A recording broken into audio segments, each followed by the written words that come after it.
बड़ी खबर गाजा से आपको बता दें, गाजा में अस्पताल पर हमले पर हमास चीफ का बयान सामने आया है। हमले की मजम्मत करे अरब मुल्क।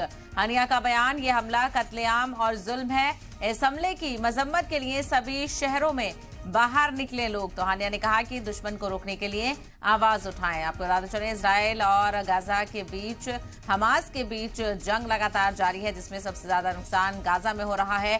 गाजा में अस्पताल पर हमला किया गया है। इसको लेकर हमले को लेकर हमास चीफ ने अपना बयान दिया है। हमले की मजम्मत करने के लिए अरब मुल्कों से कहा गया है। ये हमला कत्लेआम है और जुल्म है। इस हमले की मजम्मत के लिए सभी शहरों में बाहर निकले। हानिया ने कहा कि दुश्मन को रोकने के लिए आवाज उठाएं। तो एक तरफ जंग लगातार जारी है, दोनों तरफ से हमले लगातार जारी हैं, तो दूसरी तरफ दोनों मुल्कों की तरफ से बयान भी सामने आ रहे हैं। और अब हमास की तरफ से भी कहा गया है, हमले की मजम्मत करने के लिए अरब मुल्कों को कहा गया है। हमास के चीफ ने यह कहा है, हमास के चीफ हानिया ने कहा है कि यह हमला कत्लेआम और जुल्म है। इस हमले की मजम्मत के लिए अरब मुल्क सामने आए, सभी शहरों में बाहर निकले। हानिया ने कहा कि दुश्मन को रोकने के लिए आवाज उठाएं।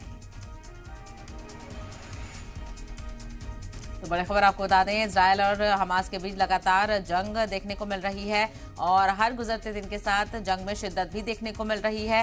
खासा बहरान गाजा पट्टी पर देखने को मिल रहा है और गाजा में अस्पताल पर हमले पर हमास चीफ का बयान भी सामने आया है। हमास चीफ हनिया का कहना है कि हमले की मजम्मत करें अरब मुल्क। यह हमला कत्लेआम और जुल्म है।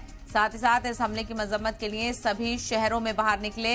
हानिया ने कहा कि दुश्मन को रोकने के लिए आवाज उठाएं। तो लगातार जंग यहां पर देखने को मिल रही है। आज से काफी बहरान गाजा में देखने को मिल रहा है। बिजली पानी की किल्लत यहां पर बड़ा मसला बनता हुआ नजर आ रहा है और सख्त अल्फाज में इन सारे क्राइसिस को लेकर इजराइल की मजम्मत की जा रही है। तो गाजा में अस्पताल पर हमला किया गया है। इजराइल की तरफ से बमबारी देखने को मिली है, जिसके नतीजे में बड़े पैमाने पर नुकसान हुआ है। तो इस गाजा में अस्पताल पर हमले को लेकर हमास चीफ का बयान भी सामने आया।